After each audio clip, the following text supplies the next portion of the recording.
Assalamualaikum warahmatullahi wabarakatuh.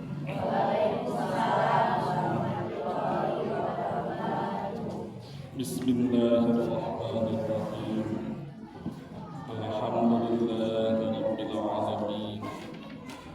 Assalatu wassalamu ala asyrafil anbiya'i wal mursalin. Sayyidina wa maulana Muhammadin sallallahu alaihi wasallam wa ala alihi wa sahbihi ajma'in. Wa la hawla wa la quwwata illa billahil aliyyil azim. Amma ba'd. Langkung pipayun menggarang sami-sami menjaga puji hasil puji kehadirat Allah Azza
Sama ini juga adalah kitab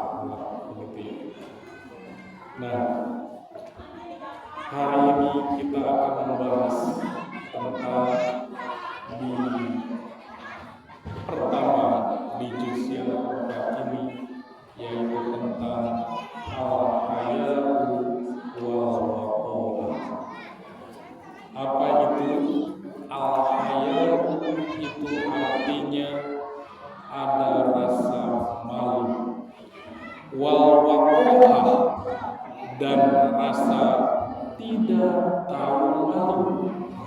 Ini kebalikannya.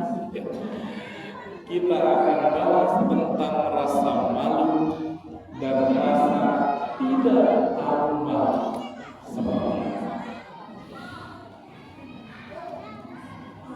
Kenapa ini penting?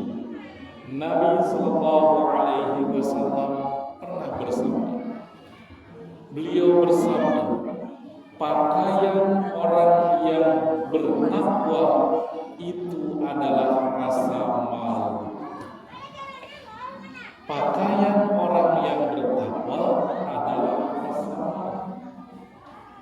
Jadi rasa malu itu pakaian orang yang bertakwa. Contoh realnya begini. Dalam ilmu fikih, kalau kita sholat kemudian hanya memakai kaos dan memakai celana pendek, kira-kira menurut ilmu fikih sholatnya sah atau tidak sah? Kenapa? Karena syarat sahnya adalah harus menutup aurat. Artinya apa? Harus punya rasa malu. Di kehidupan yang nyatanya adalah dalam kehidupan bermasyarakat, bersosial, harus ada rasa malu. Ketika sholat saja kita terbuka auratnya, itu tidak sah dalam kehidupan bermasyarakat. Kalau kita mau sukses, mau selamat, harus ada rasa malu. Itu maksudnya. Pernah ibu-ibu semua melihat atau pernah menyaksikan ada orang masuk, kita tidak terlalu kenal gitu, ikut makan, terus kayak tanpa dosa gitu, itu pergi, sudah ada yang kayak gitu, pernah lihat, atau mungkin suatu ketika kita pernah traktir teman atau bagaimana, itu teman enak aja, mumpung dibayarin pesan ini, pesan ini, itu tidak tahu malu. Itu tidak tahu malu. Nah, ini akan kita bahas tentang ini. Kenapa? Karena ini tadi saya sudah bilang bahwa rasa malu itu adalah pakaian orang yang bertakwa. Di sini diceritakan, i'lam ayyuhal waladul aziz, ketahuilah wahai anak-anak tercinta. Ini kenapa anak? Karena di sini akhlakul lil banin, akhlak untuk anak. Di sini kan ibu-ibu saya ganti, i'lam ayyuhal ummul aziz, ketahuilah wahai ibu-ibu yang tercinta. Karena di sini ada istri saya ganti. I'lam ayyuhal zawjatil aziz, ketahuilah wahai istriku yang tercinta.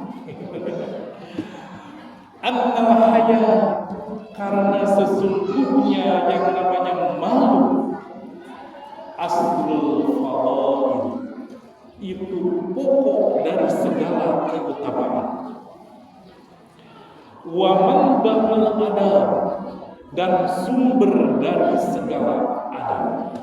Nah, ini ternyata di sini diceritakan bahwa rasa malu itu adalah sumber dari segala adab. Tanpa ada rasa malu, tidak ada. Begitu intinya. Seperti tadi saya katakan, tidak tahu malu, makan dan sebagainya, itu tidak punya adab. Rasa malunya itu tidak ada. Oleh karenanya di sini diceritakan, fayajibu maka wajib alal insan, kepada seluruh manusia, ayyataqallama bihi awwala nasyati, harus punya akhlak yang namanya malu di awal pertumbuhannya. Artinya ketika kita punya anak, ajarkan yang namanya rasa malu. Contoh, main ke tetangga tidak apa-apa, tapi ajarkan rasa malu. Umpamanya jangan sampai dari pagi sampai sore di rumah. Kitanya itu mengajarkan anak ada rasa malu. Kira-kira nggak sengaja dipanggil, itu rasa malu, gitu ya. Itu rasa malu. Kenapa? Karena liyaqada makarimal akhlak, supaya nanti terbiasa makarimal akhlak, akhlaknya terpuji, akhlaknya baik, dibiasakan. Wa mahasinal adab kibar, artinya nanti adabnya baik ketika dia sudah dewasa, karena sudah terbiasa. Wa fil hadis, dalam sebuah hadis Nabi sallallahu alaihi wasallam mengatakan ini, al haya'u la ya'ti illa bi khair, rasa malu itu tidak akan datang kecuali datang kebaikan. Jadi dengan rasa malu itu akan datang kebaikan. Di hadis yang lain mengatakan Nabi sallallahu alaihi wasallam bersabda, al haya'u minal iman, rasa malu itu sebagian daripada iman. Pernah dengar itu? Rasa malu sebagian daripada iman. Di hadis yang lain, redaksi yang lain, Nabi bersabda, al-haya'u wad-dinul, rasa malu itu adalah agama secara keseluruhan. Ini lebih tegas di sini. Tetapi yang harus digarisbawahi ibu-ibu semuanya, rasa malu di sini yang ditekankan di sini adalah rasa malu berdasarkan ilmu. Ini harus digarisbawahi. Rasa malu berdasarkan ilmu, bukan rasa malu berdasarkan gulsia, artinya sifat watak dari malu. Umpamanya gini, si anu dilahir itu dileuleut sekat imani sok kayaknya anu pemalu gitu, malu keluar rumah dan sebagainya. Nah kayak gitu, bukan kayak gitu. Yang malu di sini adalah malu karena ilmu. Jadi kalau umpamanya mau pergi ke masjid malu, pergi ke jalan malu, bertemu dengan kawan-kawan malu, bukan yang itu. Itu justru harus ditumbuhkan rasa percaya dirinya, bukan malu yang itu. Tapi ini adalah malu karena ilmu. Contoh, kita sudah tahu bahwa pengajian seperti ini wajib kepada seluruh umat muslimah. Karena wajib tahu, wah ada pengajian mau datang, tapi saya tidak punya pakaian, bapaknya. Aduh malu, nah malu yang nggak boleh, gitu ya, yang kayak gitu, yang nggak boleh. Jadi malu berdasarkan ilmu, gitu ya. Jadi jangan malu berdasarkan karena dia itu punya wataknya. Kita sudah punya ilmunya, jangan malu, gitu ya. Nah, ataupun malu seperti ini, berbuat dosa itu tidak boleh. Umpamanya minum arak, bergibah itu tidak boleh. Ketika kita melakukan, kita malu melakukan itu malu yang disarankan. Itu malu yang disarankan oleh agama berdasarkan ilmu, bukan berdasarkan sifatnya. Jangan umpamanya silakan ke masjid, ada malu kayak gitu nggak boleh, kayak gitu malu kayak gitu nggak boleh gitu. Harus dilatih kalau malu kayak gitu ya, malu kayak gitu. Itu malu karena nggak bisa gitu ya. Nah itu maksudnya bapak ibu-ibu semuanya. Nah kalau zaman sekarang seperti apa orang-orang yang tidak tahu malu, yang tidak tahu rasa malu? Orang-orang yang tidak punya rasa malu yang zaman sekarang, ibu-ibu semuanya. Contoh yang paling tinggi, yang paling di negeri ini, para pejabat hidup mewah, pas sudah ketangkep KPK masih sedikit. Udah tahu malu udah. Malah begini, pas ada wartawan, peace, senyum, difoto gitu. Nah itu nggak tahu malu. Udah lupa dengan pakaian orang yang bertakwa itu, gitu ya. Seperti itu. Atau contoh yang lain, punten, mungkin kita, ibu-ibu punten, beli skincare dan sebagainya, tidak apa-apa. Tapi anak diterlantarkan umpamanya, anak bahaya stunting dan sebagainya, itu tidak apa-apa. Seperti itu.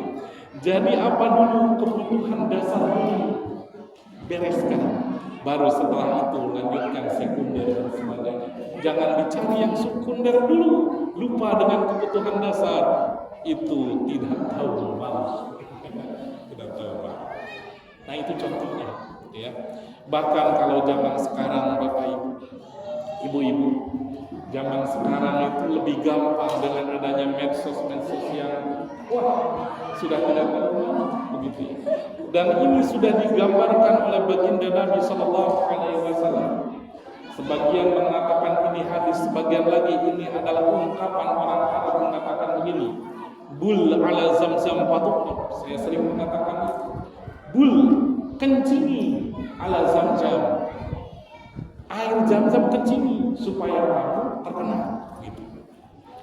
Kalau kamu ingin terkenal, kencingi sumber zamzam, pasti terkenal gilanya gitu ya.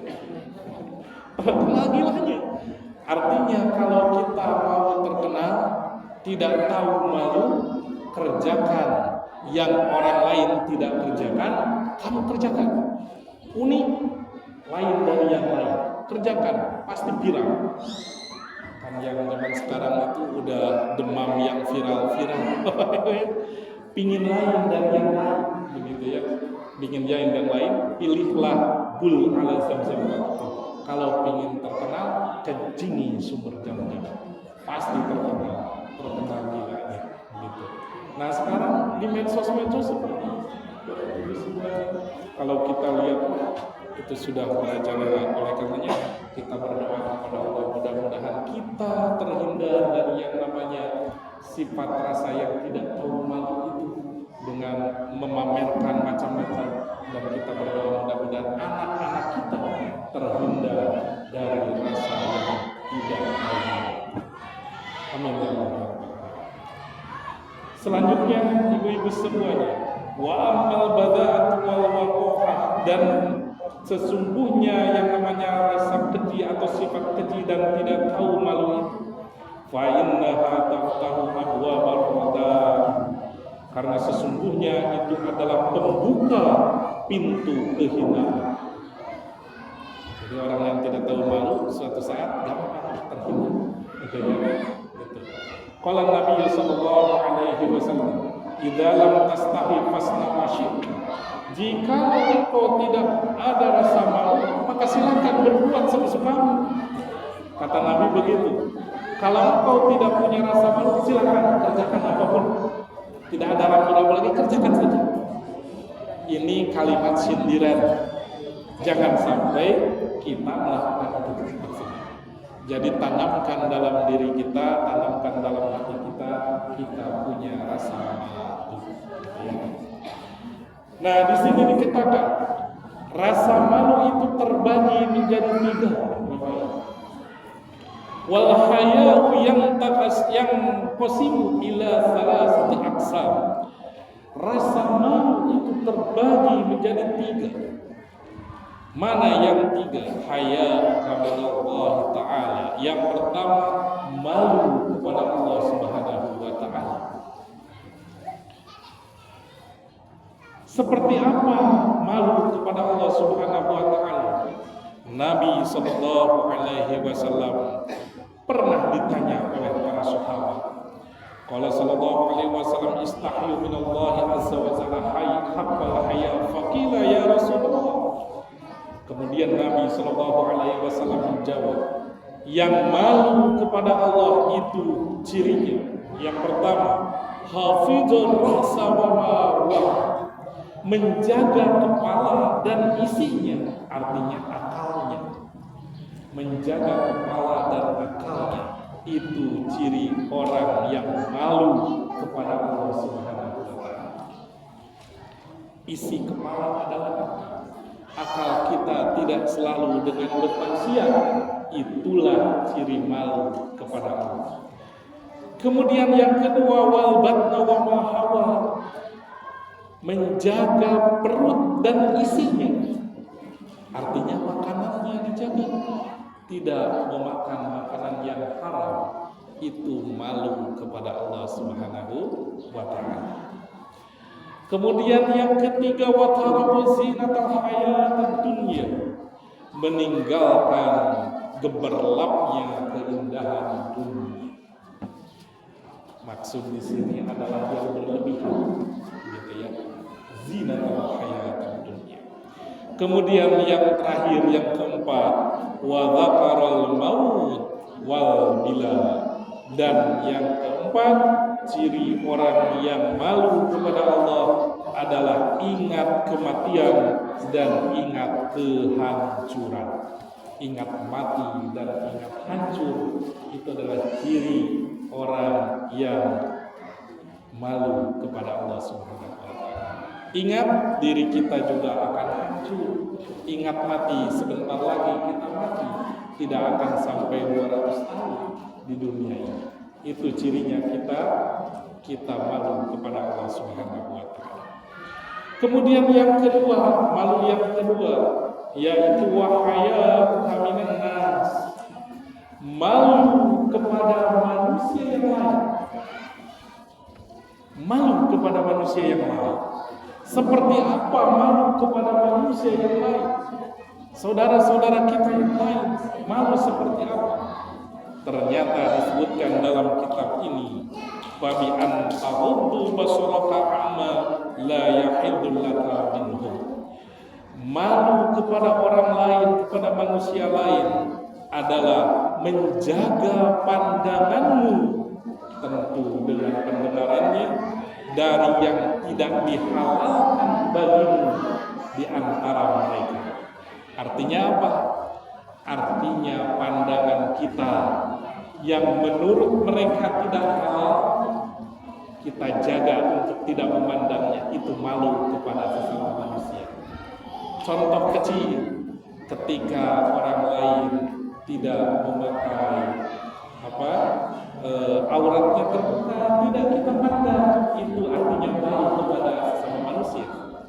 Contoh yang lain, kita lewat ke depan rumahnya, jangan lirik-lirik, jangan lirik-lirik, ya, jangan lirik-lirik. Itu contohnya, gitu ya. Ataupun kita mau datang ke rumah saudara atau ke rumah sesama manusia yang lain, kita salam, assalamualaikum, tidak jawab, assalamualaikum, tidak dijawab, assalamualaikum, tidak jawab, udah 3 kali salam tidak dijawab, jangan terus-terusan sampai diketok, assalamualaikum, sampai begitu. Itu punya rasa, gitu ya. Kenapa? Karena balik lagi ke Adam yang udah 3 kali udah pulang, nanti lagi mungkin itu lagi ada keperluan, gitu. Tapi zaman sekarang udah keren, tidak usah ada assalamualaikum, cukup di miss call. Selesai gitu ya, di miss call saja. Kenapa? Mungkin yang di dalamnya itu lagi pengen HP gitu. Karena tidak akan jauh-jauh dari HP, tidak apa-apa. Zamannya sudah mulai berubah. Nah itu, kita menjaga pandangan kita dari hal yang tidak dihalalkan bagimu yang ada pada diri orang lain. Itu cirinya kita malu kepada orang lain, sesama. Kemudian yang ketiga, ibu-ibu semuanya, wa amma haya'uka min nafsika, yaitu yang ketiga itu malu terhadap diri sendiri. Nah, apa ini malu terhadap diri sendiri? fa'alla ta'mala amalan min khalwatika tastahi minhu idza tala 'alaihin nas. Artinya gini, kita harus malu terhadap diri sendiri. Di kitab ini dijelaskan yang dimaksud malu terhadap diri sendiri adalah jikalau kita itu tidak melakukan perbuatan ketika sendiri, datang orang lain kita jadi malu. Itu artinya malu terhadap diri sendiri. Aduh, Ustaz bingung begini maksudnya. Kata-katanya begini. Kita sendirian melakukan sesuatu, contohnya punten buka-buka yang kurang bagus gitu ya. Nah, buka-buka yang kurang bagus. Apa itu terserah itu yang kurang bagus. Nah, datang orang lain, kita jadi malu nggak? Nah, jadi kita itu ketika scroll itu, ketika ada orang lain kita malu, kita hindari itu rasa malu, malu terhadap diri sendiri. Tidak melakukan hal yang membuat malu ketika orang lain lihat. Tidak hanya itu, contoh yang lain, makan juga sama. Umpamanya makan sambil tiduran atau makan macam-macam gitu ya. Kalau orang lain datang malu gitu.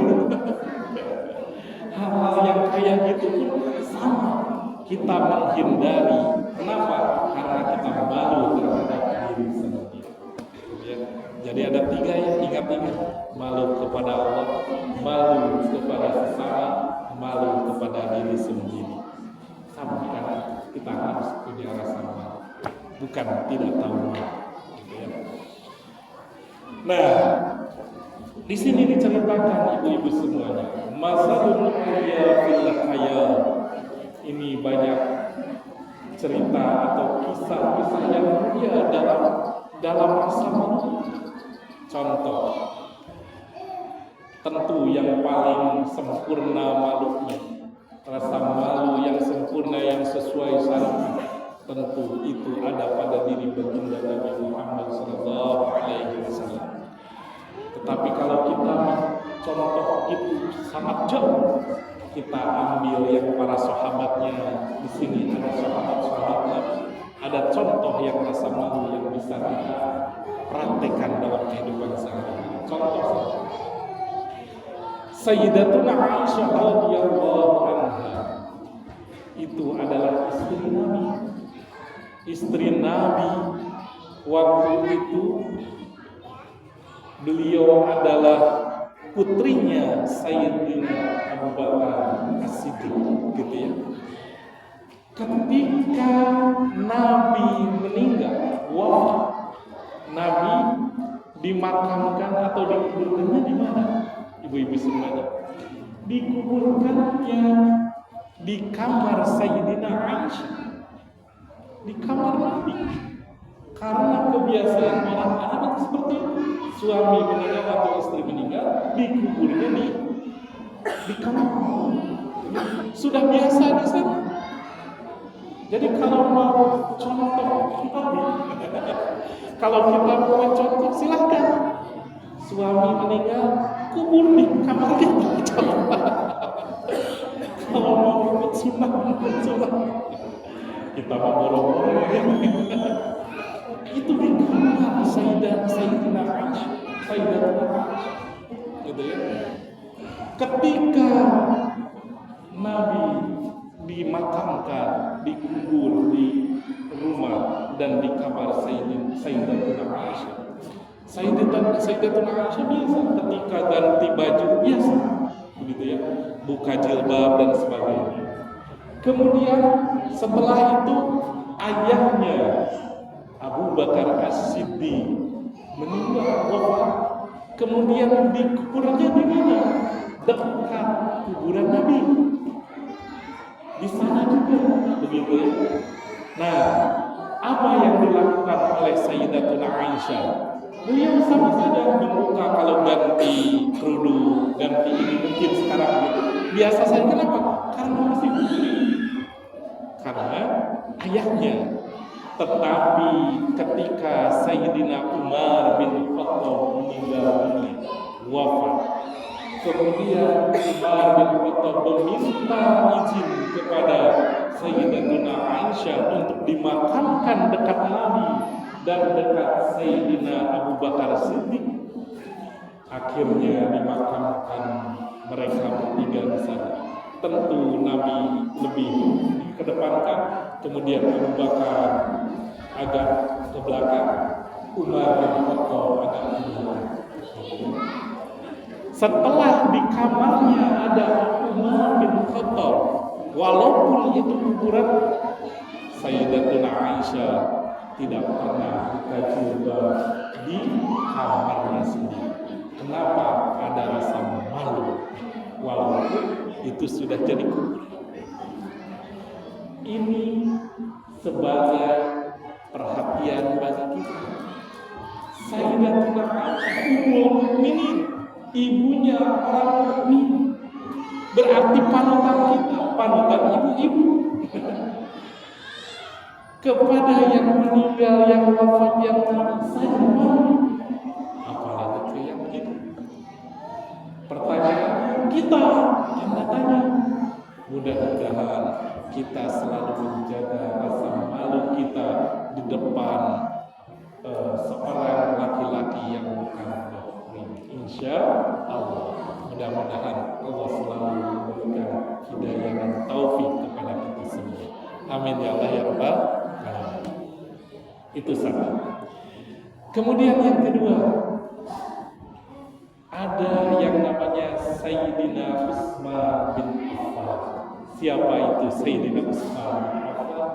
Sayyidina Utsman bin Affan itu adalah sahabat Nabi. Sahabat Nabi yang karena beliau itu sangat tawadu dan terkenal bahwa Sayyidina Utsman itu punya rasa malu yang sangat tinggi.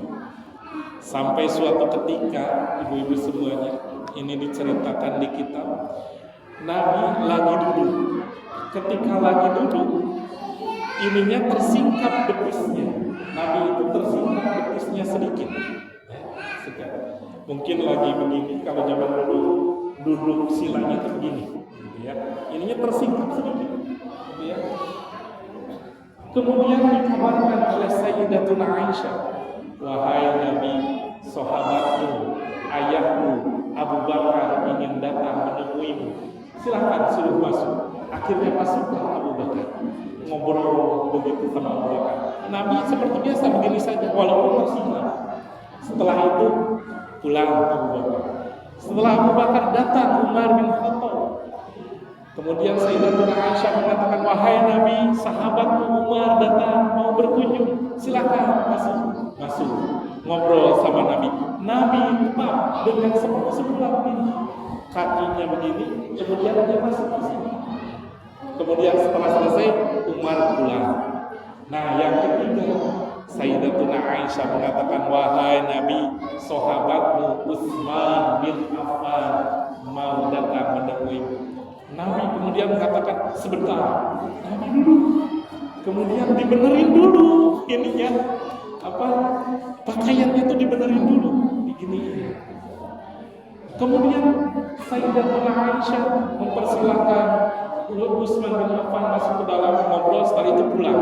Tetapi Sayyidatuna Aisyah penasaran, bertanya kepada Nabi, wahai Nabi, aku heran, ketika sahabatmu bapakku Abu Bakar datang, engkau biasa duduk seperti ini. Umar pun demikian. Tapi kenapa Sayyidina Utsman bin Affan datang, engkau sibuk untuk mempersiapkan diri dulu? Kenapa? Kemudian Nabi mengatakan, wahai Aisyah istriku, tahu enggak, Sayyidina Utsman itu punya rasa malunya tinggi. Aku takut dia datang malu, kemudian tidak jadi ngomong apapun. Karena saking malu melihat betis Nabi. Dan kata Nabi, aku menghargai orang yang malaikat pun malu kepada Sayyidina Utsman.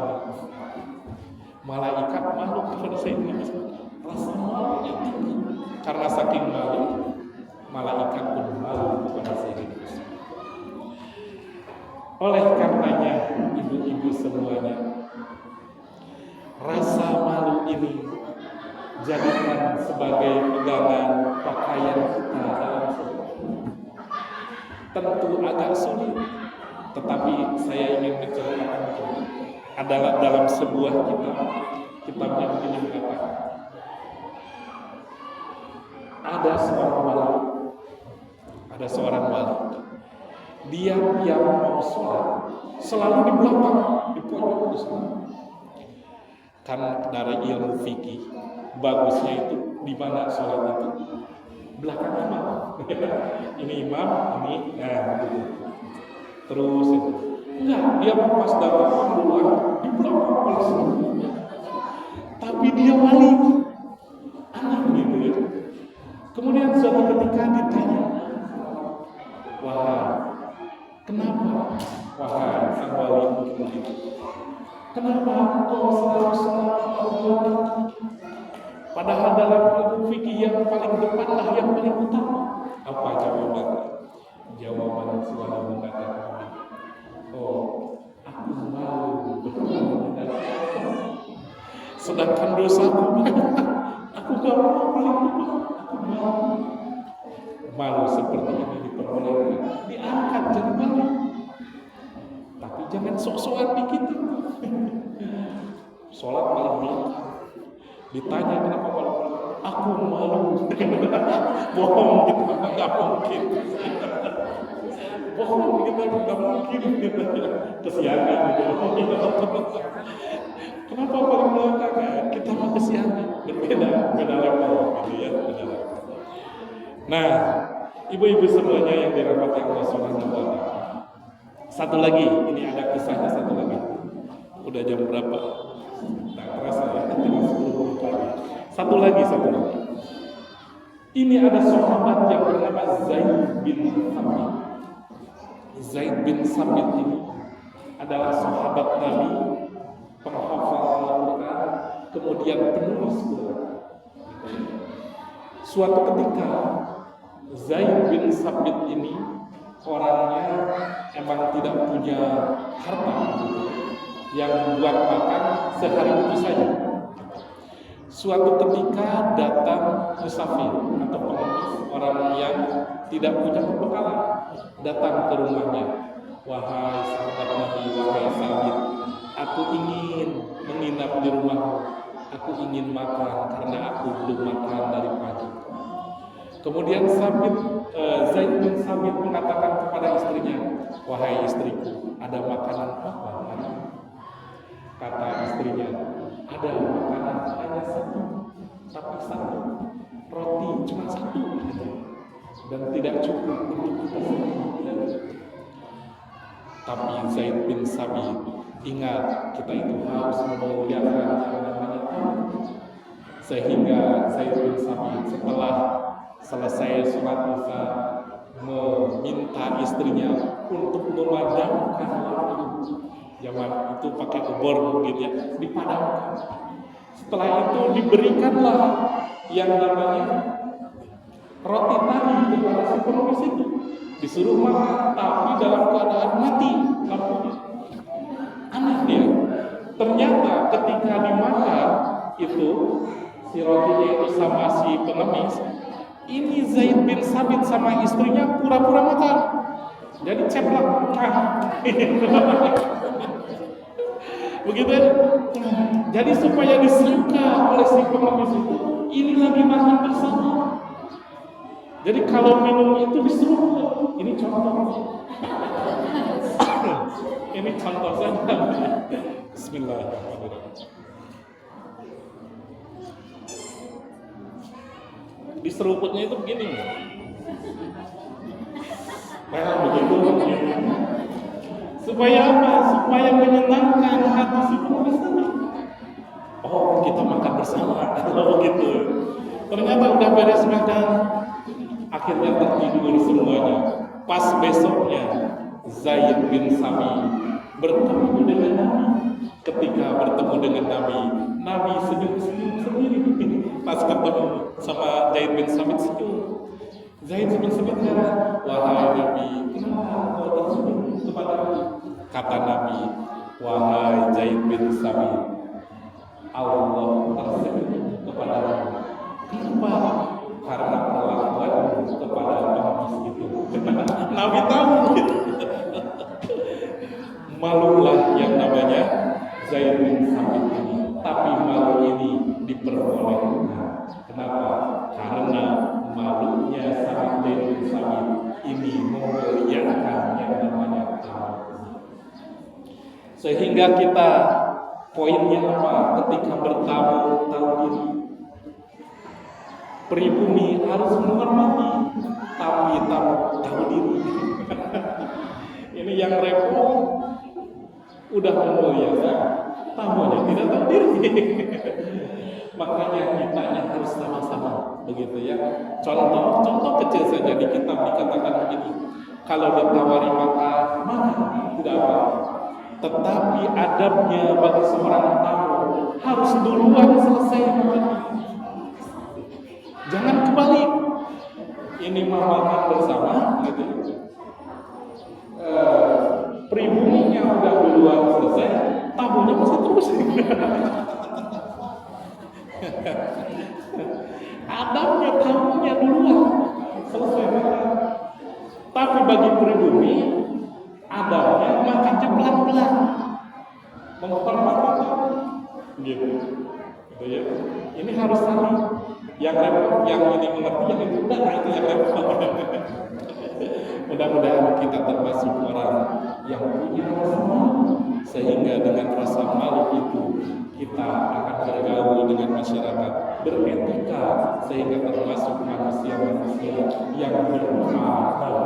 Manusia yang beradab nantinya masuk ke kitab ini, yaitu al-Ghani, orang-orang yang beradab.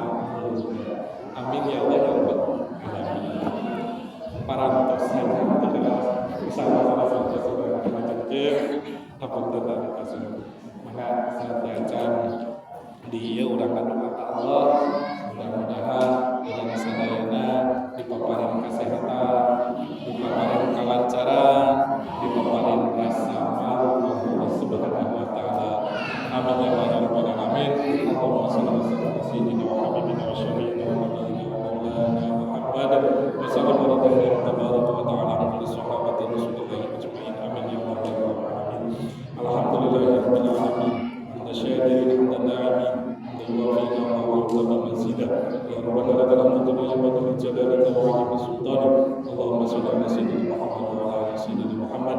Allahumma shalli wa sallim ala sayyidina Yusuf bihi wa ala faratihi wa ala wasbihi wa ala wa bihi wa ala masrihi wa ala wa bihi wa ala وبه قربتنا وصحبه حجتنا ونسبه وشوقنا وارحمه قربتنا وتقر بها وسيلتنا واشف بها مرضنا وارفع بها درجاتنا في الدنيا والاخره واجعلها نورا بيننا وبيننا ومن خلفنا ومن تحتنا وفوقنا وحياتنا وموتنا وفي قبورنا واشرنا وتقي يوم القيامه على رؤوسنا وسكن بها موازين حسناتنا وتم بركاتها علينا تقبل منا محمد صلى الله عليه وسلم ونحن امنون ولا تفرق بيننا وبين خاتمنا فلا تضينا الى جوار كريم الذين انعمت عليهم من النبيين والصديقين والشهداء والصالحين اولئك رفيقا. اللهم انا نسالك من خير كله عاجله واجله ما كنت منه ما لم اعلم ونعوذ بك من شر كله عاجله واجله ما كنت منه ما لم اعلم. اللهم انا نسالك باسمائك الحسنى وبصفاتك العليا بالقران الكريم بجاه نبيك المرتضى محمد صلى الله عليه وسلم وبالاعمال الصالحه حسن مقاصدنا. Maka dalam hati keluarga hajatnya masing-masing. Ya Allah.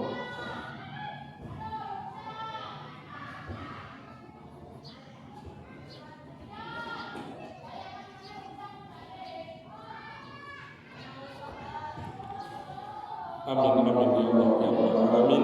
Wassallallahu ala sayyidina Muhammadin nabiyyi wa ala alihi wasallam. Rabbana atina fid dunya hasanah wa fil akhirati hasanah wa qina adzabannar. Subhana rabbika rabbil izzati amma yasifun wa salamun alal mursalin walhamdulillahi rabbil alamin. Bi barakatil Qur'an wa Alhamdulillah.